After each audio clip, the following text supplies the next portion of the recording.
enthusiastic, and we decided to run for the Senate. I tell you, we got a lot of great Senate candidates around the country. I've been traveling to campaign with them. I think we're going to have a big victory in November, but no one is going to be as prepared to serve you and serve our nation and help the men and women in uniform as Mike Rogers, this man who was in uniform himself in the Army. He's an FBI agent, and then for his time in Congress, he really was one of the most respected champions for our men and women in uniform and for the threats we face. As you probably know, he served as the chairman of the House Intelligence Committee. He was ringing the alarm on threats like China back at a time when nobody took it seriously. They thought that we would just welcome Chinese investment money to our country and that would come with strings attached, or we would come with threats from within or create influence networks inside our country. And now I think a lot of people wish they had listened to Mike Rogers back in those days. So you've got a great chance here to have not just a strong voice and champion for Michiganders, but to have someone who's going to be recognized as a leader, who is ready from day one in the United States Senate to make a difference in our state, for our country, and for our military, and who will always put our national security first, who understands how to actually make a difference in it as well, how to rebuild our military, how to get young men and women interested in serving in the United States. It's recruiting goals for all 3 years of the Biden administration. If they did it this time, it will only be because they dropped their goals to make sure they could hit them. They proposed budget cuts all 4 years in the budgets they've submitted, which Ms. Latin supported all 4 years as well. And then around the world, they've consistently tried to appease and conciliate our enemies in places like China and Iran and Russia, North Korea and Cuba. It's a very dangerous world, and it's gotten more dangerous over the last 4 years. And we need serious leaders to help protect America and the American people. Awesome. Good music.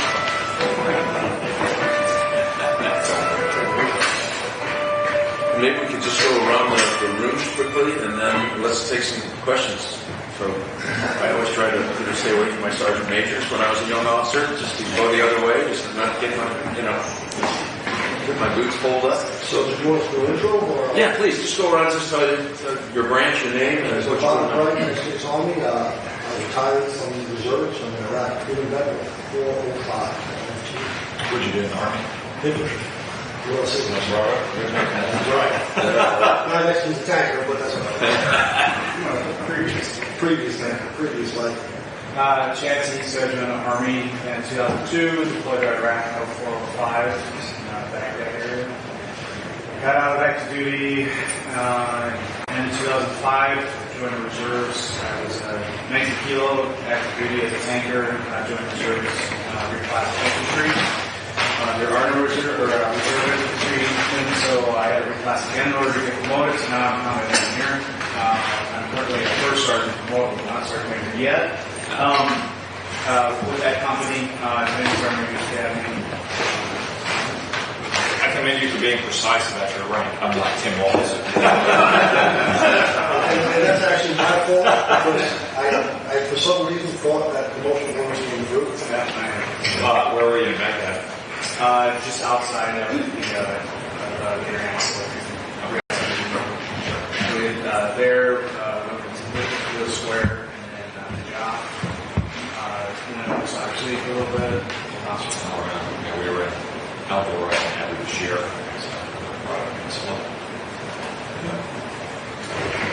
Joe Wager, did 2000 Army infantry, mortarman for the first 2 years, and Scout Center for the last 2 years. And was at 2004 to 2007, and then got out. Was Iraq, a year and a half in Iraq with the stop loss as part of my family. So got out 2 months later. I missed the camaraderie, missed the time spent with the guys. So I wanted to find a different branch. So I went to the Seeds. They did not want to be on a boat. I'm the same structure, county structure still, and with deployments that aren't as long. So I went equipment operator, did 5 years as an equipment operator, deployed to Afghanistan and now I He's going to join the Air Force now. when the Space Force came out, I was ready. But I looked at it, the standards, I just didn't meet the standards anymore. So now I just try to work with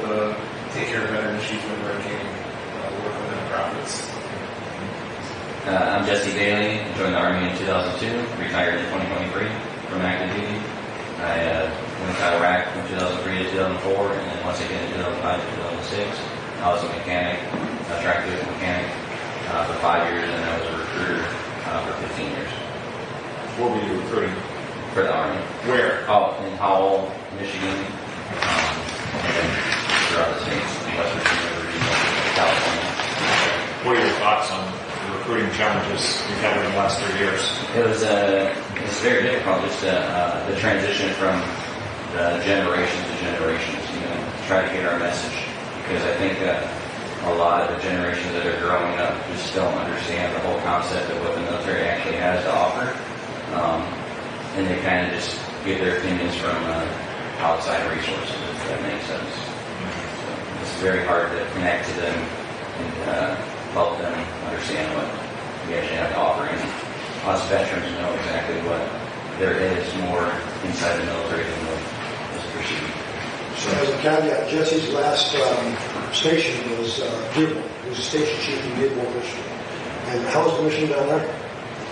It was just difficult because of just the area itself, It started in some schools, we're not as supportive, I guess, to let us come in. I mean, they have to let us come in, of course, but it's just in different areas that we're allowed. So I apologize. I was trying to steer that to the schools. Sure. Yeah. The action I'm familiar with the story, so I was kind of I've heard that in various places. Schools are resistant to it as it shouldn't be. Right, and that's our biggest resources of the schools, because we're recruiting that population. The support of the education systems across the nation are very important for recruiting. When before you retired, had the Genesis system come online? It came online probably about 6 months prior to me leaving recruiting us. Yeah, I think that's caused problems as well. It's caused a lot of issues. This is a electronic medical records system that's designed to make it easier for recruiters and kids that want to join. But it seems to, and maybe in some cases it has, but in a lot of cases it's done a lot of needless roadblocks. Correct. So, a few more venerable traditions in our nation's military history than lying to your recruiter and your doctor so you get enlisted. And do they really need to know that you had a broken arm when you were 12 years old? Right. Just what it is just time consuming, so it takes a lot longer. And I think if some of the stuff that as you mentioned for medical might be minded for like a broken arm, for example, but if it takes a process a little bit longer, then sometimes you have to network these outside influencers that question your decision on why you're joining, and then they find a different job or whatnot. So. Yeah. Well, I mean, we can't let psychotics into our military. We can't let people with general spine conditions in it, but if you had a broken arm, when you're 12, you got a concussion playing football when you're 15, or your parents went through a divorce when you're 14, you request about it, some doctor prescribed an SSRI for 6 months. And none of those conditions have occurred, like you really need to go through all the rigmarole with them when you're 19 years old trying to enlist. And getting job offers from places in town for walking out.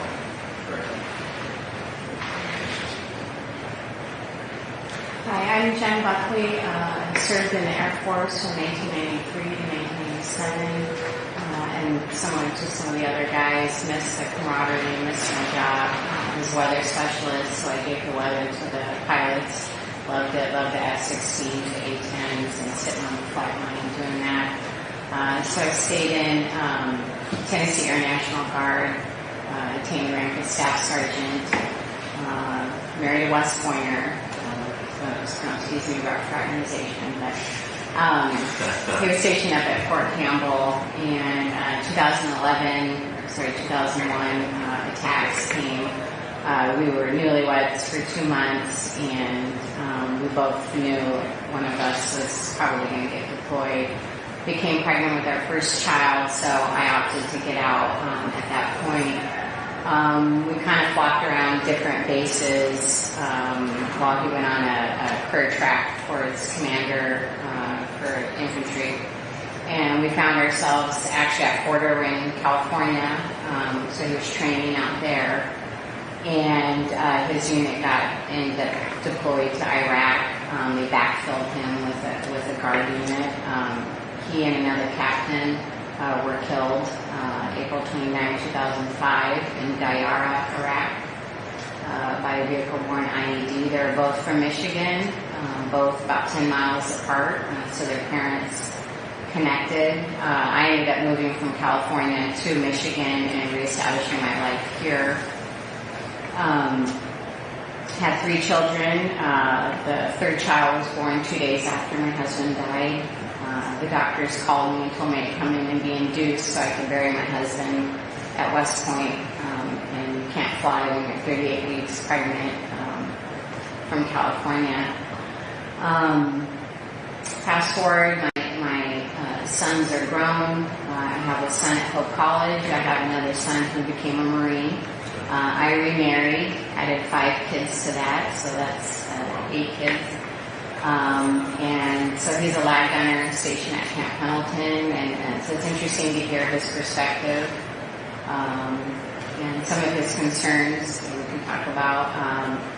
I entered into local politics for the township and established a Veterans Commission in the last year. One of my goals is to help with the recruitment, and so trying to appeal to the younger generation.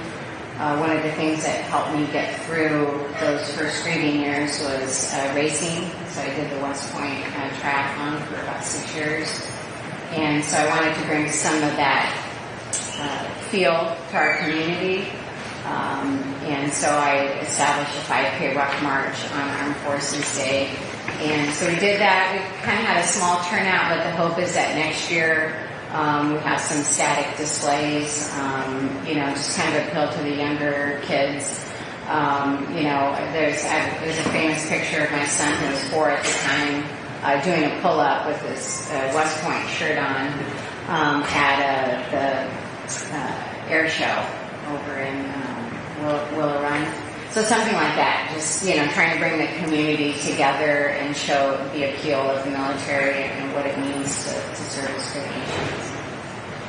You said that township, what township? Plymouth. My name is Dan Douglas. Marine Corps, 2000-2004. Was deployed to Afghanistan, 2001-2002. Just got married August 25th, right before three-point leave. And we were scheduled for the meeting when we were grown. And 01, September 11th. September, we were supposed to leave, I think, 12th or 14th. But it ended up being September 19th, we put out on Morehead City. And ended up going basically quick couple of hops over and staying in Egypt and then straight in. I went to we're at Fob Island, went from Fob Island, Kandahar, whatever. The airfield was so destroyed you couldn't even pull in there. So the very beginning stages. Just got out after 4 years. I'm now on some kind of college with So try to play nice with others and try to volunteer as much time as I can. Enjoy helping out in my community that I can. Some of the volunteers are a lot of different community has done what I can at the schools and different archery teams trying to help out the kids. Try to give back for what the country's given me. So.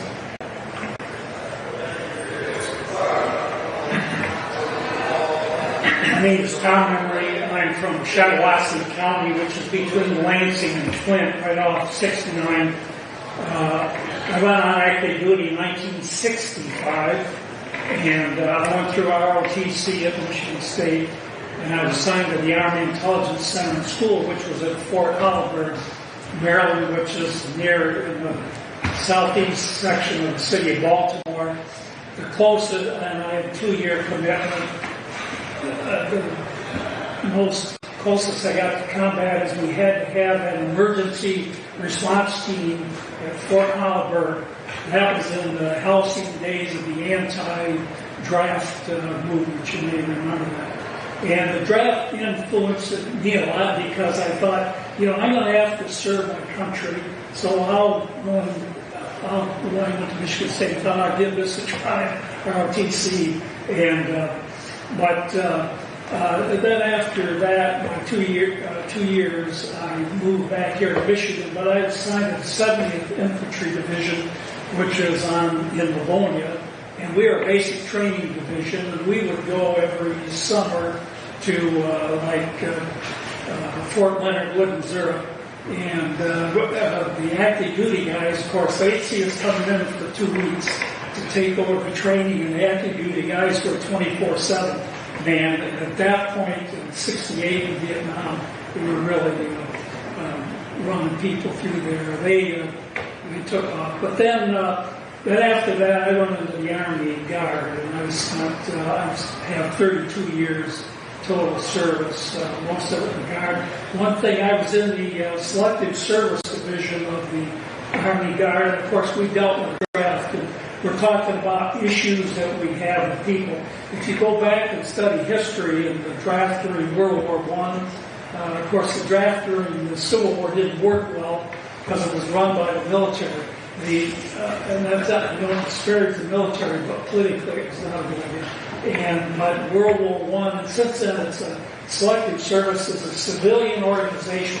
So we wised up, we had the civilian entity run the draft. And of course the last induction, you may not recall, but the last induction that's history was in July of 1972. By that time, after President Nixon got elected, we were really starting to pull back from Vietnam. And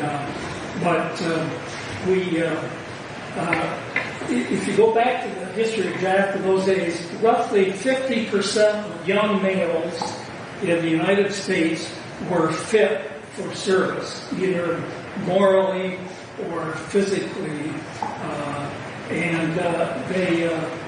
so that was about 50%. I think one of the problems that they really have now, if you look at our younger male, and I say male because the federal law covers only males for the draft, but now the Army, the military is competing for about 25% of young males are fit. Really, the military finds them fit. So that, to me, that is really a big issue, and it's a cultural issue, and so on. So it's changed a lot in my lifetime. Then I had gone to law school, and in 1988 I was selected as the state judge advocate for the Michigan Guard, and then I retired in that 97. I did serve a year in Latvia. If I can say something kind of positive for the Democrat, they had President Clinton. He had a program called I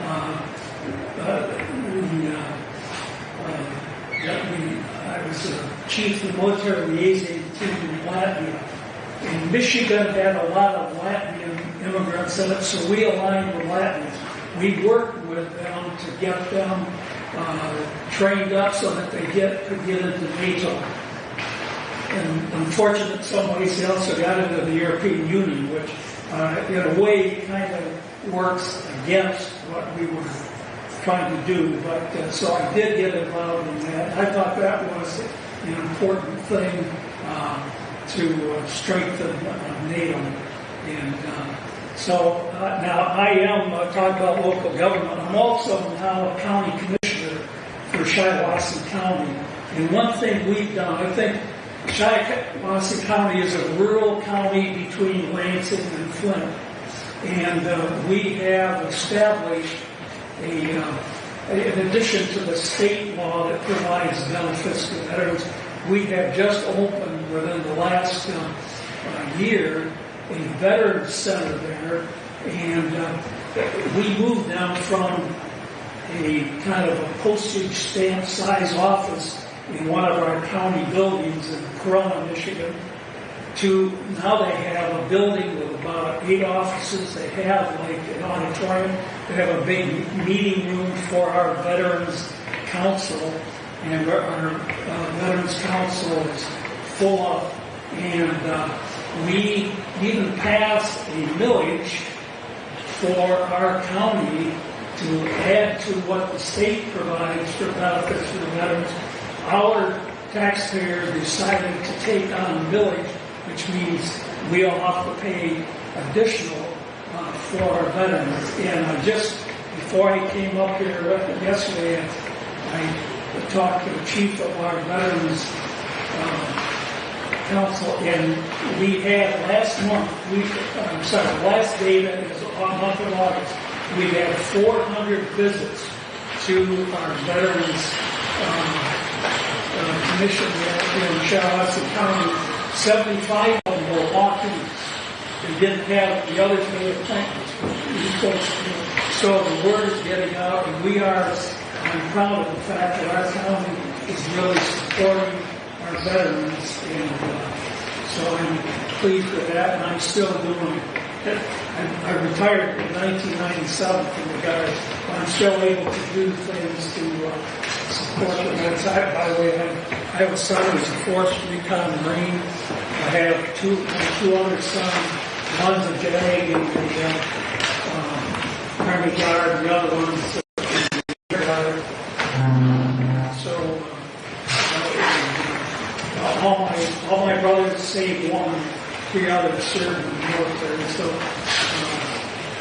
I'm proud of that. I'm proud of all of them. And I am concerned. My biggest concern. Hey, sir, I'm going to try to interrupt you because you got to keep this moving along. Yeah. So I apologize.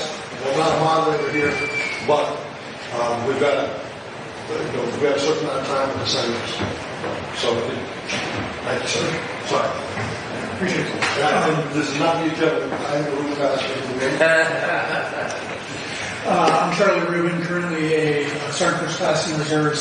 I started my military career in 2006. Graduated high school, went to Eastern Michigan for a couple years, spinning my wheels. Always wanted to join the Army. The Howell recruiting station is really good. They snagged me up back in 2006. Thanks, Corporal Mangieri. I went in active duty in spring of 2006 as a tank crewman. Did my training at Fort Knox when the Army Center was still there.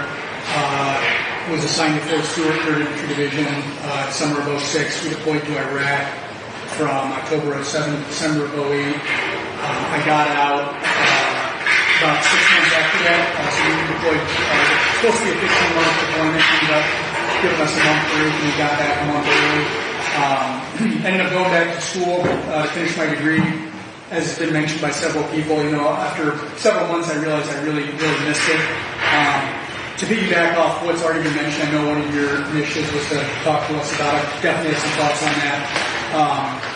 One of the things for me, getting out of active duty, I really wanted to keep my hand in it. And as has been mentioned, there's no combat arms in the reserves, right? Those of us that have combat arms MOSs, we're either drill sergeants or instructors, where I was for 11 years, or we're OCTs, which is where I currently am. So I know that was one of the things that I want to add to the conversation later on. But after being out about a year, 2011, I went back into the reserves. I'd gotten out as a Sergeant E5. Came back in and did instructing for 11 years. Leonard Wood, we did ROTC, we did initial entry training, serving as cadre on the different ranges, whether we're teaching radios, hand grenades, small arms, etc. I'm currently in a Mission Commando CT unit evaluating battalion above command and control functions with their staff. Got about 2-3 years till I hit my 20. Come from a military family. My father's a Vietnam veteran. Uncle just retired. He's in Desert Storm. Just retired as a colonel. So really happy to be here. Really happy to contribute to the conversation around where I think we should and could be going in terms of recruiting and retention within our military. So appreciate you having me here. My name is Christine Musmano. I'm a retired Detroit police officer. I served the community from 1987 to 2012.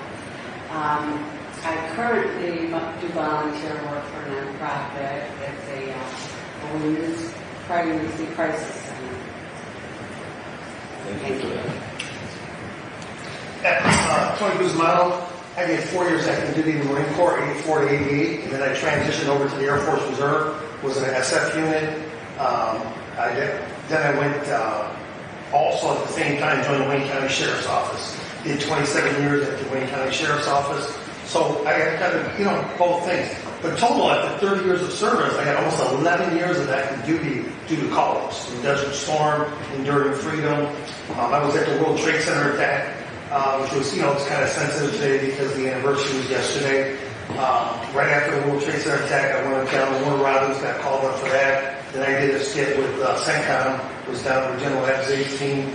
Then after that, went to the border from 06 to 08 in Operation Jumpstart. When we were in Operation New Horizons in Honduras as well.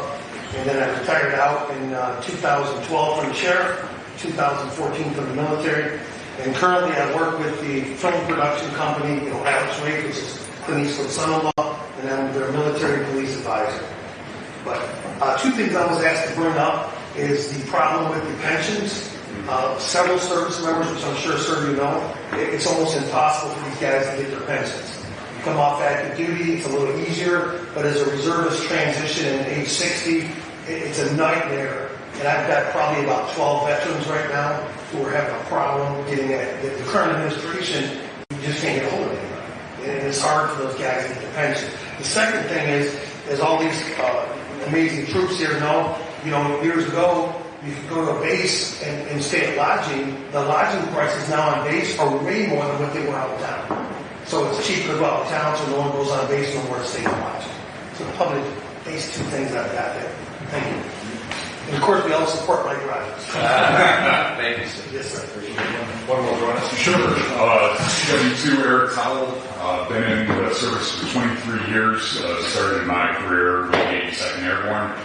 Did Afghanistan in 2003, Iraq in 2004, where actually myself, Mr. Rogers, and I sat down. There were only three of us from Michigan at that table in the back end in 2004. I don't know if you remember. I do remember that. Good to see you again. Good to see you. Over that 20 years since then, I did go to school. I got a master's degree, became a college professor. Still serving, though. I work for the military funeral honors team, holding flags and playing taps, as well as a CW2 in the reserve side. I'm a detachment commander for a rear detachment down in Columbus. It's a maintenance company. I have a forward body right now in East Germany. A lot of guys over there doing good work. So. Thanks for that. He did start off in the infantry as well. Yeah, I used to go. Disclose that. And I forgot to mention my brother who also served in both Iraq and Afghanistan. He's a West Point graduate. Excellent. He retired as a two-star, so when I was a member of Congress, I would love to tell him what he would call. I'd say, you can always tell a general. You just can't tell them much. He hated it. Did you want to talk about, obviously the focus here is how we can help improve recruiting and how we can get people interested in that. One of my big pet peeves as a northerner, my southern friend here, is that they keep moving installations south. So folks in the Midwest who are pretty good recruiting ground, right? It's still one of the better regions of the country to get folks that aren't exposed to the military in the way they used to be exposed. I remember in the summers, you see even the reservist units, driving up north, the Great Lakes. A lot of that's gone too. So there's periods of time that you could go for your whole high school career, never be exposed to the military, never see a piece of equipment. I do think that that's a problem. Obviously, we're from the north. But we do have, one of the things that we're trying to do is make sure that Grayling is alive and well, and Southridge is alive and well, and then of course in Battle Creek.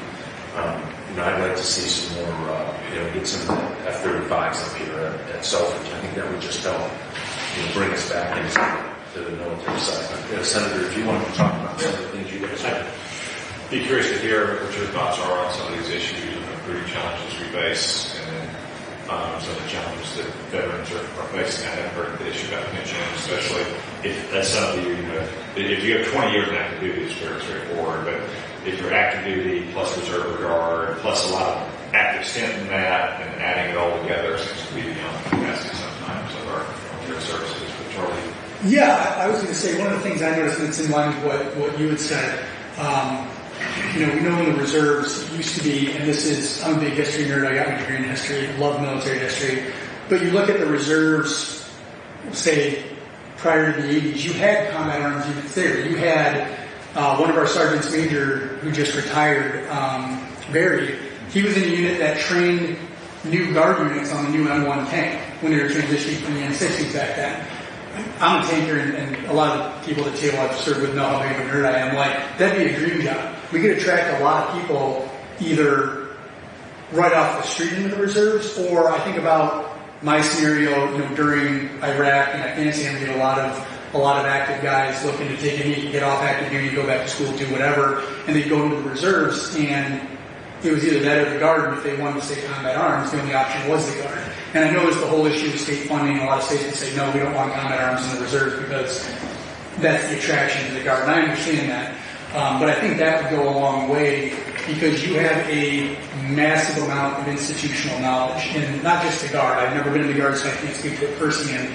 But in the reserves specifically, we have a ton of institutional knowledge, but we're mostly combat support and combat service support. So people like myself, like First Sergeant Teets, Sergeant Bright, we served together, Chief Towel, all of us were in the same instructor unit. All of us were prior to combat arms. We would jump at the opportunity to use those skill sets again. And I think that would help with recruiting because not everyone wants to go Guard. Not everyone wants to go reserve, so maybe not everyone wants to go active. So it would just give more options for someone looking to enlist to be able to pick and choose and understand what does that individual want out of service, and then make that decision and move forward with it. But that's something I've talked to several peers over the years. Just what if the reserves look like this? You don't have to worry about the state funding because you see a lot of people, and I'm sure maybe there's some at the table that experience this.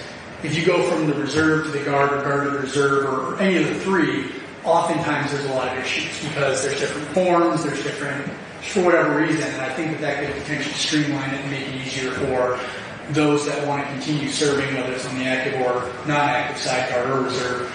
Just make that more within reach. The other thing I want to mention, and Jesse, you had hit on it, if you've got a potential recruit, they've got a lot of outside influences, swing them to or from potentially enlisting or going officer, whatever they're doing, whether it's Army or elsewhere.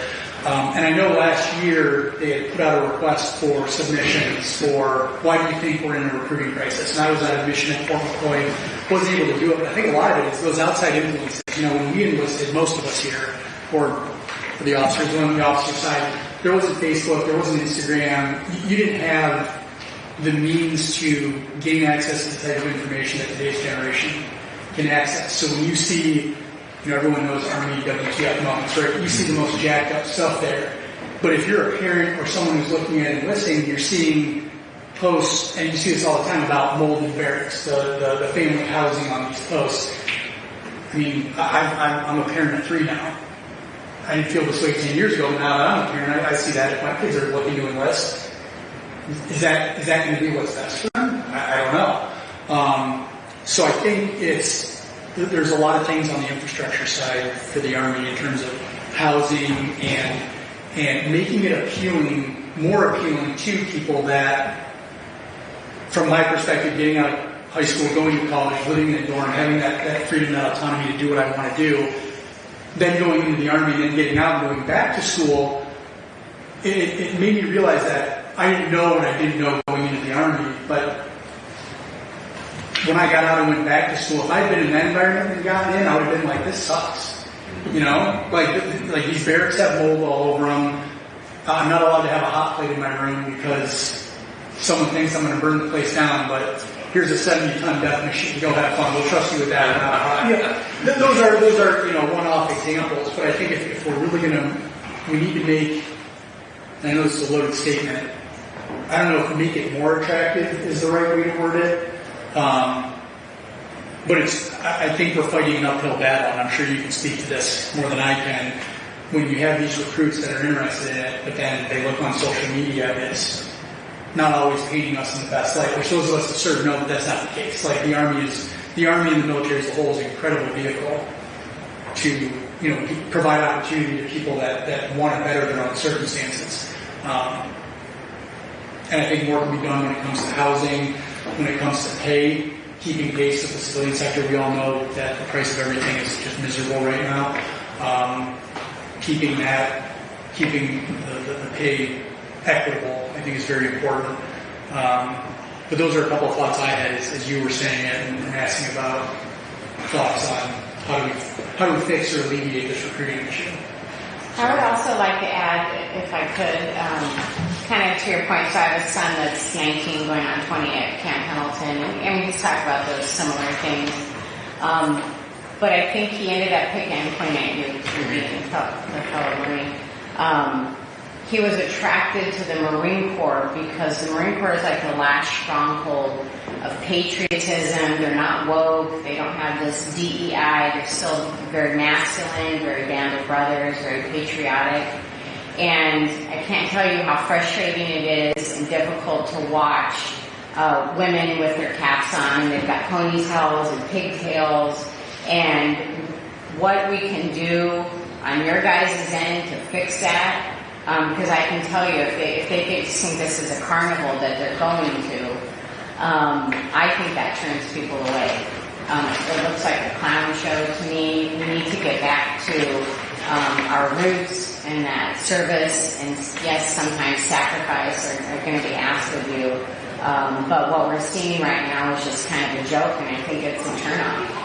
That's one of the things I'm trying to do in our community is to show the community like we can do hard things, doing hard things, enduring mold, enduring the dirt and the sweat, in solidarity with our veterans, with our first responders is a noble cause. And I think kids are missing that sense of purpose, that sense of meaning that the military used to give us, that they just are really dropping the ball with now.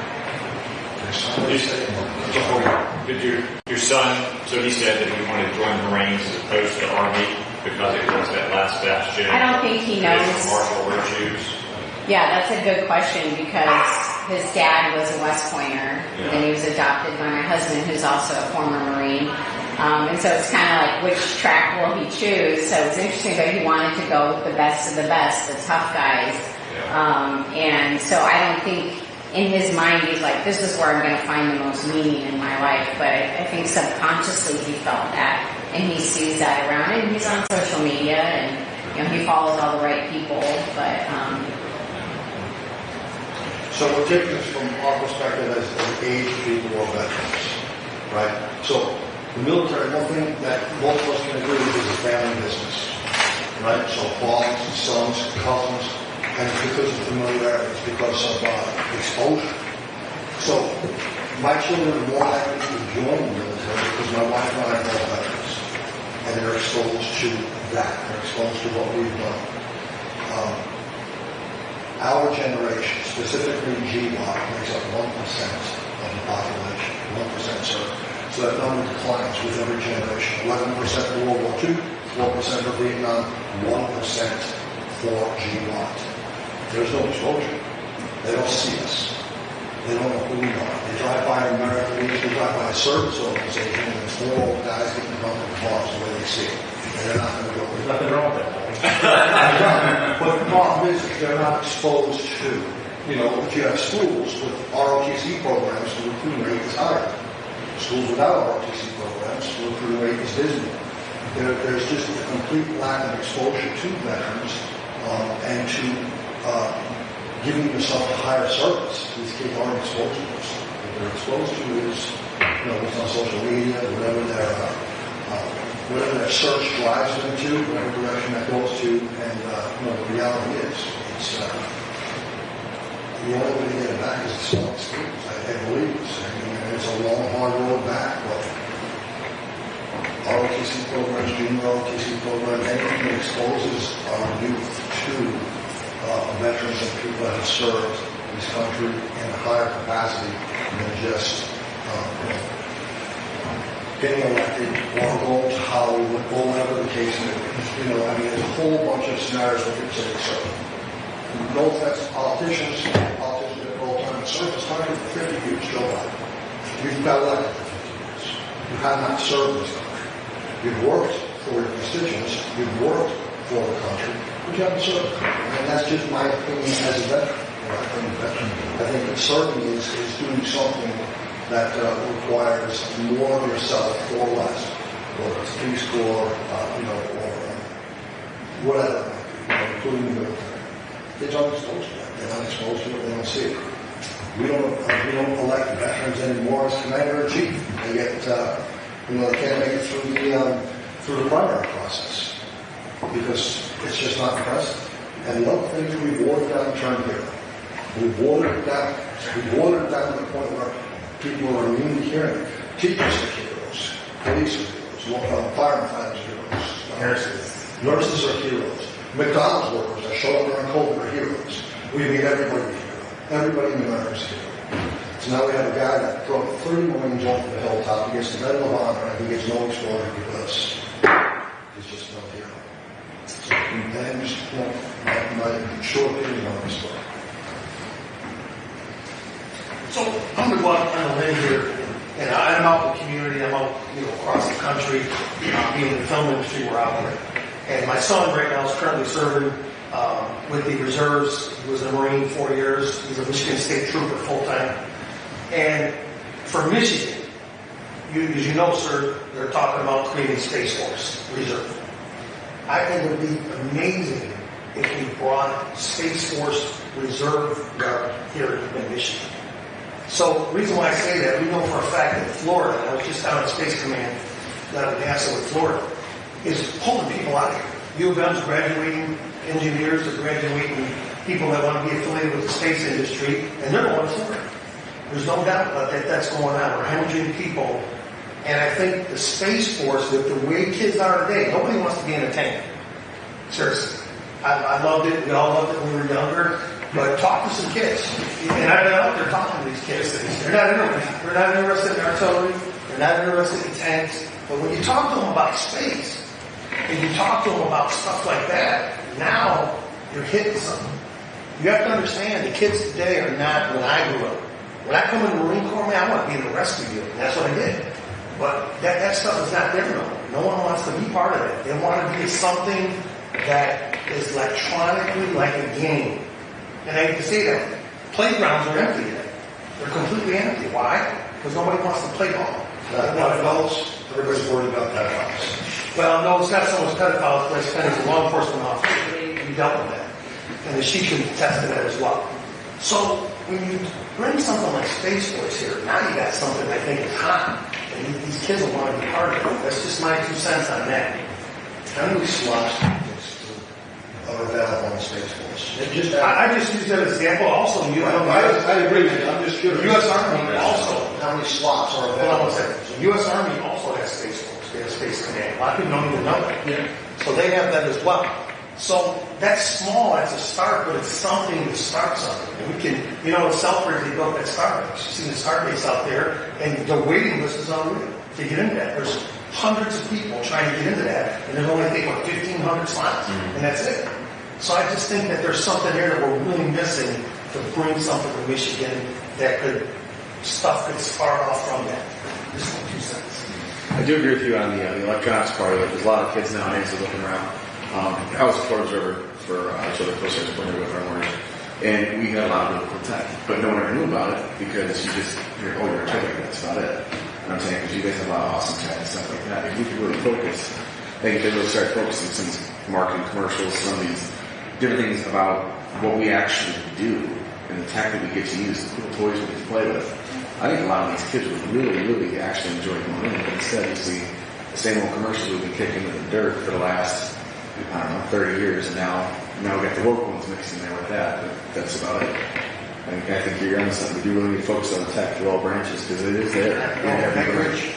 It's also post-military, right? Yes. One of those skills there, you're able to move into it. Like, I'm a software consultant now. I don't know anything about that stuff. I was just in the right place at the right time, and I've been doing it for 10 years, but I was able to kind of start getting a feel for that when I was in the military. So, yeah, there's definitely downstream dividends. For sure. Well, with Bobby said, because I completely agree when we were talking about it, and then Bobby kind of segued into it. That I always said, you don't know what you don't know. And I did that with my wife when she was figuring out how to get together since 15. She wanted to go into one career. I'm like, well, you hate blood. Why would you want to be a nurse? It didn't make sense. Maybe she tried it, and she ended up doing paralegal. She loved it. She's glad that she did. She didn't know about it. She just went and did what do you call it? Just went into an office and worked for a week. Anyways, so kind of what I'm getting at is when I got out of the Navy, I got my degree in social work and psychology, and one of my things is I had to go to a high school, put a program in it. It's not something that stuck around since I did it and tried it. What I had found is I went to Ypsilanti schools, you know Ypsilanti schools, right? Ypsilanti High School made for like 2,000 students, so only 500 students at that school. Very deteriorated. So what I had to do was talk to kids that were, that didn't want to go home. So high schoolers that didn't want to go back to their families, they were looking for a place to hang out, so there was a hangout area in school. So I put together a program that says there's life after high school. So what it was teaching them about college, teaching them about your trades, and then the other thing was the military. And I started out with that course asking, where do you think you're going to go? So I had a class of about 25 kids, men or girls and boys, ranging from age 15 to 18. What do you see yourself doing? They had no idea. Like, has anybody ever talked to you about the military? No. College? No. Because their home life, nobody's talking about careers. They're just trying to get by, or they're not working, or whatever. So that's probably what they're doing. So when I asked them to raise your hand if you're interested in the military. Nobody raised their hand.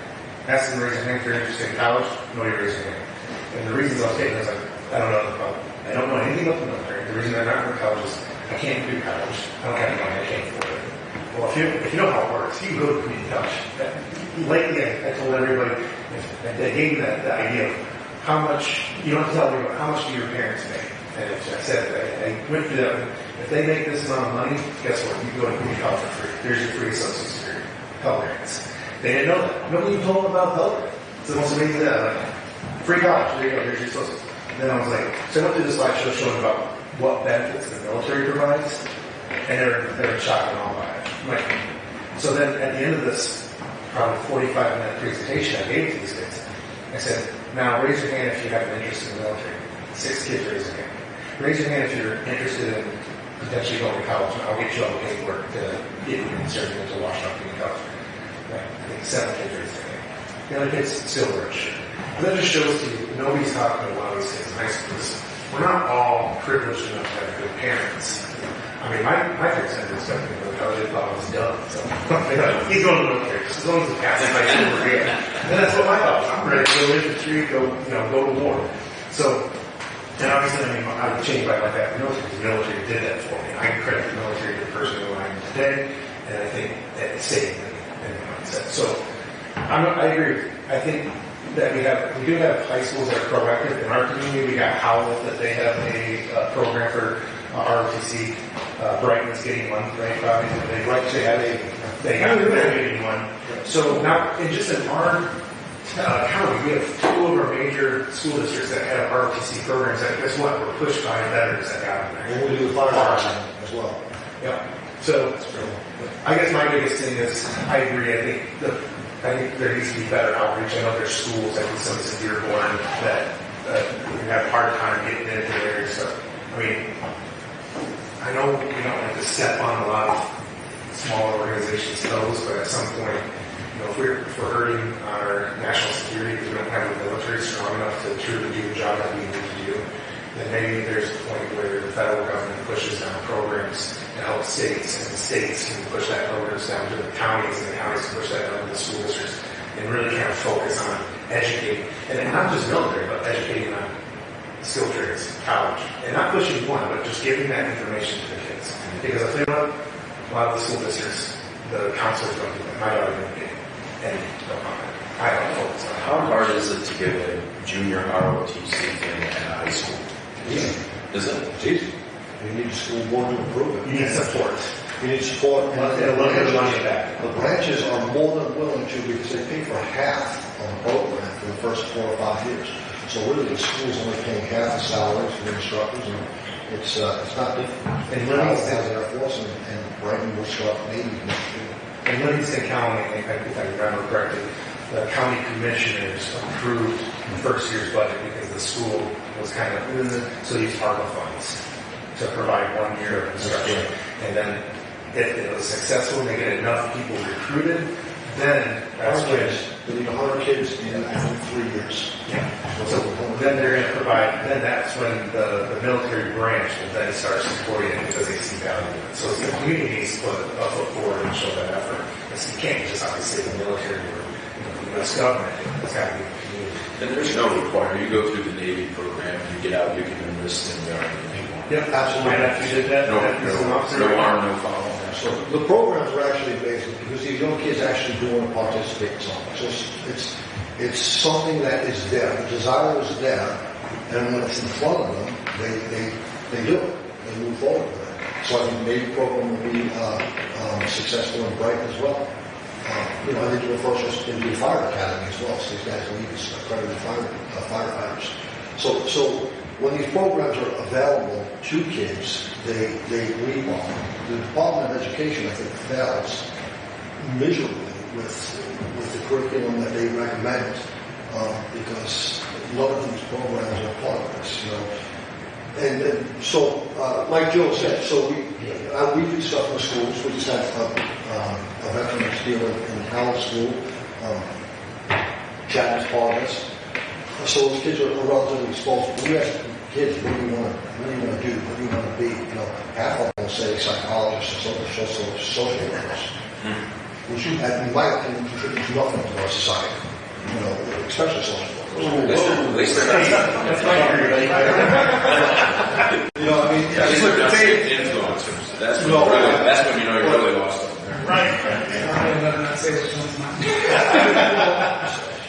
I know, people consider themselves, especially government workers or social workers, they feel it's a very important trade. I find it is of little value to our society. Again, my opinion. But Chad has been available a number of times for the Brighton School District, for the Howell School District, I should say, and he's spoken on a couple of veterans. I don't know if you want to get into it or not. I think some of the things that I have experienced by being in the military and then talking to people outside of the military is that they don't know exactly what you can get out of it. I'll go into the military, but so what do I get out of it? They see it's just combat, right? So how do I apply that to the civilian life, or how I didn't even know I could get college out of it.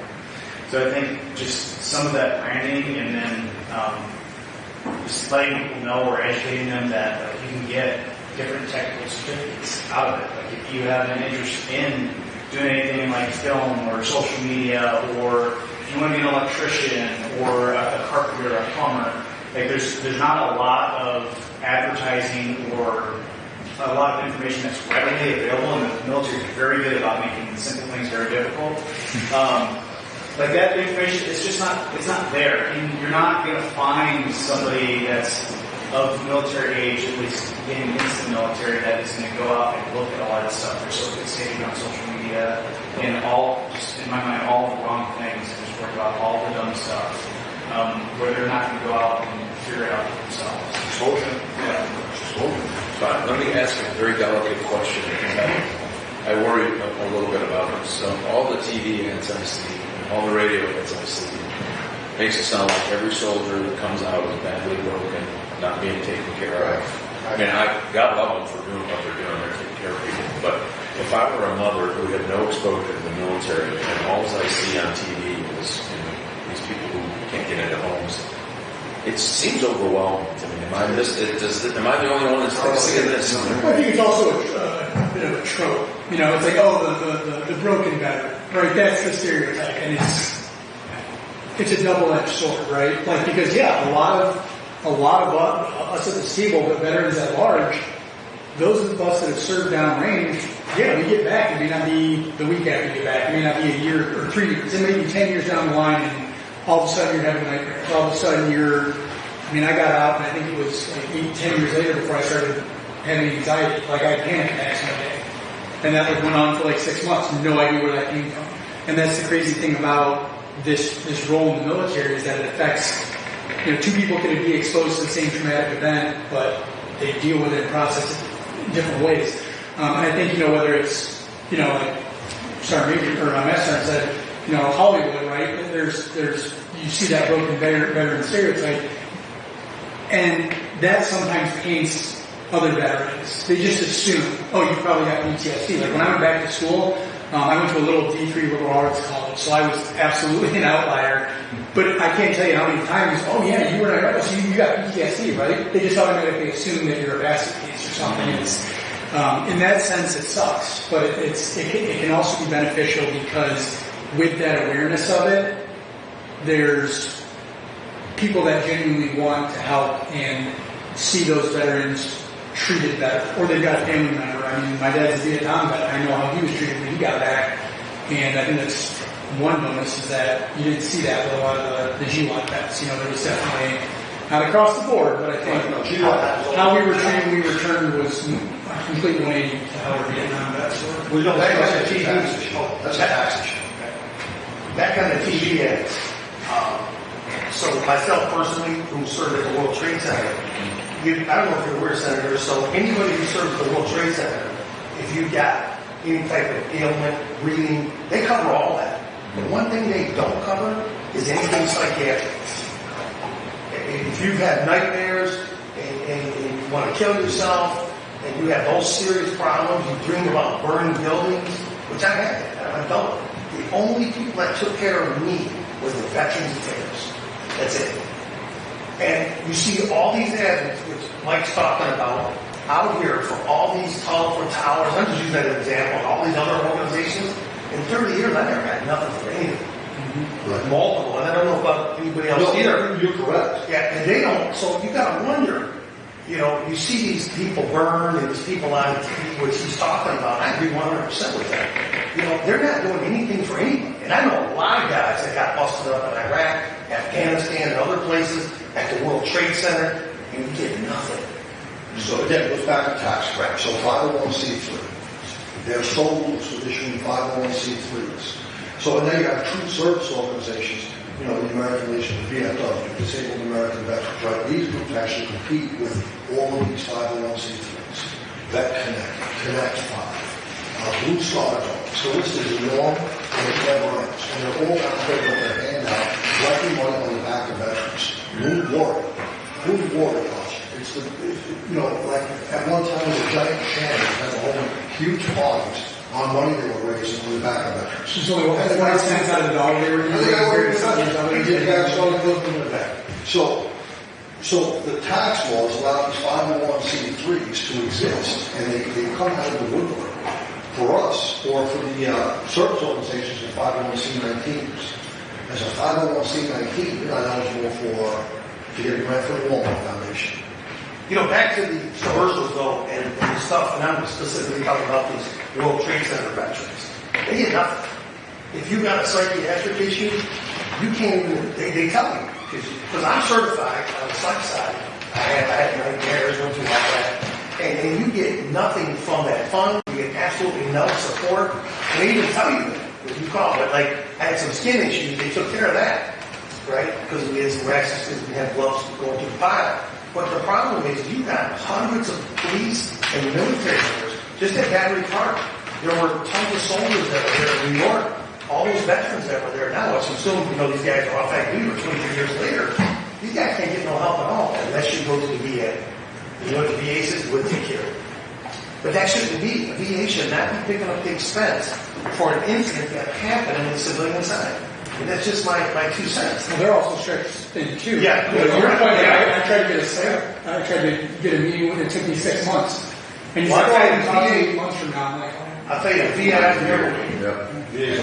here in Detroit, I mean, Ann Arbor, I have never waited 6 months. Whenever I've called, and I don't know because I transitioned right from active duty to the VA, I've never had an issue with the VA with dental, with the medical side. They're amazing. They even call me more. You know, I joke about the dental. You know, when I went to go get a dental, I'm thinking it's 6 months out. The next week they had me in there. That's how good they are. I just want to say it. I don't know if he's good for here. Good in many areas. They're still that. I mean, they've been pretty good for me in all areas. So I will say that. Realize how lucky we are to have the Ann Arbor VA. Right, no, they're good. It's really good. Yeah, I do want to circle back to the commercials he's talking about. Those commercials are fundraisers for 501c3. Exactly. That's why I went to the 501c3 and tax credit. And my whole point of that was if you're a mom, have no experience with the military, all I see is that everybody that comes out of this thing is broken. That's right. And I know that because my sister-in-law, who her son was interested in maybe taking a military route, said, I will not have my son go in and be broken. And I went, that's not what happens when you go in the military. And the percentage is so small, those people that you see kind of thing. I just was curious if it's having an impact on all of your recruiting, by the way.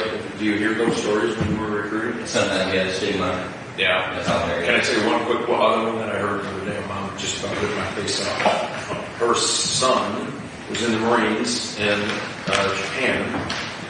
Sent back a picture of you can spend. This is for military personnel. This is what you can spend your WIC payments on. This is what you can spend your food stamps on. I don't have an answer for why we're doing this, and I think we've got to fix that. I don't, that's a pride thing for every soldier. You don't go in to get government benefits. I don't. We've got to fix that. I know you've tried to do it as well, but when we go back and take the majority, when we say we're going to fix that, well, it's a combination of things like pay challenges, but also just stuff they're buying so much more expensive now. Yeah, and another thing I want to talk about on that note, which Mike is talking about, and I know in my unit, as a master sergeant, I have a lot of these young kids. First thing they do, they come from the floor, they buy a brand new car, brand new stereo, and now their pay is locked in. So they're not working economically. We should do some type of classes for these young airmen, soldiers, and Marines that come in that teach them about finances so they don't get into that situation where they're in it. I think square the air ways. Everybody else is showing us. Hey, man, I'm sorry, I'm supposed to stop that, right? That's a lower level one. To solve that self-parenting. It's like stopping the joke and running off with a strip. She's out there. Years now. That's part of that. I think we've got time for one more point if anybody hasn't made their point. I'll bring it up. Incentive programs. There was some talk in the beginning about recruitment and retention. Yes, we have Chapter 30, we have Chapter 33, the pre- and post-9/11 GI bills. There's ascension bonuses within the military itself for student loan repayment. The connection between whether it's the VA educational benefits and the Department of Education, speaking from my experience now, I've used the accession bonus, I used Chapter 30, I used Chapter 33, I still came out after 2 degrees with $60,000 in student loans. What I'm speaking to is going to take a year's process to fix. A lot of the things we're speaking to is a year's process to fix. What might be easier is state level incentive programs perhaps for veterans, but it just seems that I did the things I was told I was supposed to do, and yet going all the way to becoming an educator in my own right. 23 plus years continuing service, and yet I've still got college loans with 7% interest, and man, I'd rather focus on my freaking mortgage. Pardon my attempt at French.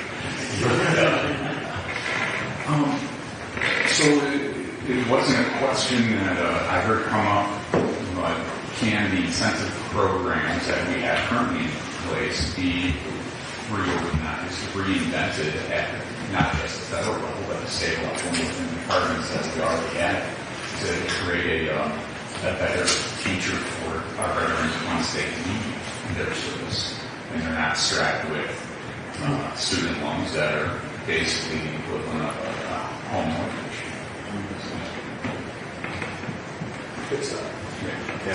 I always believe that we should use those programs or incentives to do something that's good for the country. Mm-hmm. Right? Versus just giving, you applied for a loan, decided you didn't want to finish school, find things to point out, giving you money for that. Or, candidly, no offense to Elizabethan literature majors, but why are we paying for Elizabethan literature majors when we have folks that could use it in the military or nurses or psychologists in schools or social workers in schools? I was in a very fortunate position where both I ended up with an undergrad in engineering, looked at in the renewables, masters in engineering as well, and being a chief warrant officer. My specialty is actually in the manufacturing field for welding and your oil machine shop and stuff, being able to create OEM equivalent parts for the machines that we have in our inventory. So I got to put both of those things together and move forward. And yeah, there's absolutely a lot of agreement on the side of what you're saying as far as the less technical skills that we have in our college career. They have their place, absolutely. You're nerd out on history. We had plenty of... Yes, we can talk that about, yes. Yeah. Well, there should be something that gauges whether the Army or the military can utilize the skill set that you've earned in college and compensate you for that somewhat versus, underwater, basket weaving, which has no purpose whatsoever. What's my favorite class? So the Army has to move a little bit towards like some accreditations for like professional development courses. So like in the Army, you go through, all of your rank appropriate NCO professional development. The problem is like if you make the rank of sergeant major, like you will graduate with a bachelor's degree, and it's less than 1% of those that go into the enlisted branch. And the Army side that will actually get that. It's like that's a lot of work in order just to get a bachelor's degree. And it's like they're not giving it to very many people. So like, what's the benefit of it? So kind of like teasing out those professional accreditations. I think that the Army the military has a niche market where there's a lot of technical trades and professional development opportunities where those can directly translate to the civilian market, whether that they come out with a degree from whatever accredited college that they're able to get that degree through. That'd be huge. And it piggybacks off everything that we talked about with incentives, I want to go in, like you were saying, Jay, I want to go in, all I see is combat. Like, okay, well, what about 10 years from now when you want to buy your first home? You got to be at home loan. What if you want to do, well, they don't have a pension anymore. Most of us are probably not going to have it, but that new retirement, I truthfully, candidly, I feel bad for you soldiers because the new retirement, it's a 401k, and it sucks. They can put into it all, and they're more than likely not, I hope I'm wrong, but they're probably never going to collect what those of us that have the old retirement are going to be able to get. I mean, if you sign up to do 20 plus years, you deserve a pension, period, hard stop. That's just my opinion. It shouldn't be left up to the, ebb and flow of the market in a 401k, and you're paying all this stuff in, and then through no fault of your own, the market tanks, and there goes your retirement when you serve 20 plus years. Like, that's not taking care of, that's not taking care of it. You may, I hate to say, but like, enlisted junior troops that only served a few years, I know for a fact I never put money in my first savings when I was I did from day one. See, not every zero one off. You may have been there. Smart, but I would say out of my 32 guys in my infantry unit, 5. And like he said, exposed. I made so little I had no money left. So every 401k you're investing in the future. So when you're an 18-year-old combat infantryman, you're not thinking about investing in your future. That's not a mindset. But I knew one guy in E2 came home with a BMW. Nice. But yeah, I think the biggest thing is like you just push to a system that's not benefiting that veteran, especially. I mean, maybe as they get older, they start to realize, oh crap, I should put money in my savings, so the same thing again. Maybe I should put a little bit more money into my 401k. But I don't almost guarantee 70% of your E5s and lower are not doing that. Already having it and being good. Because again, your 19-year-old infantryman, where can I get beer, dip, cigarettes, a fast car, a fast motorcycle? I want to go have a good time before I go to Iraq or wherever because I might not be here a year from now. I get them in town. Yeah, exactly.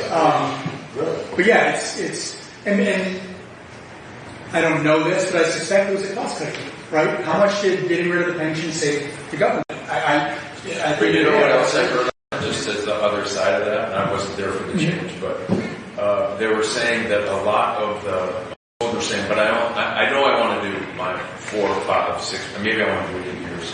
Then I got nothing. Mm-hmm. And if at least I do 8 years, I have an option, then I can walk out on X something. I heard that a few times because there's but if they're not paying anything in, they're still not walking out.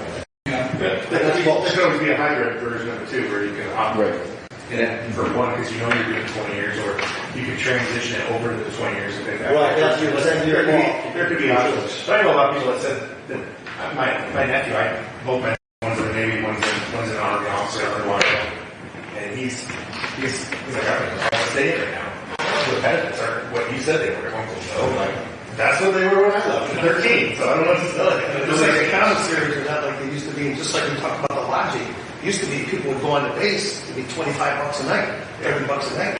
Yeah, I hear this one a lot. The services and costs on hardly. Somebody put it to an appropriations bill way back in the day, and they tied the APs, the PX or the DX or whatever, with the local economy for 3 or 5 miles a base. So now everything kind of matches. And if you're 10 miles away, Walmart gets cheaper. But 5 miles or less, self-rush, what's the point of driving yourself? A lot of the hotel lobbyists lobbied congressmen to say, hey, look, change that. So now it's cheaper for them to go outside rather, than staying on base. And then that lobbying worked on the hotel industry. Yeah. And I think it's 85% is owned from the people in India. And it's not just the hotels, I mean, it's the PX as well. Not just about the hotel side. Right. But I hear the PX too. Yeah, PX commissary, you see very little sales that they're matching. What the selling point is, we don't get that.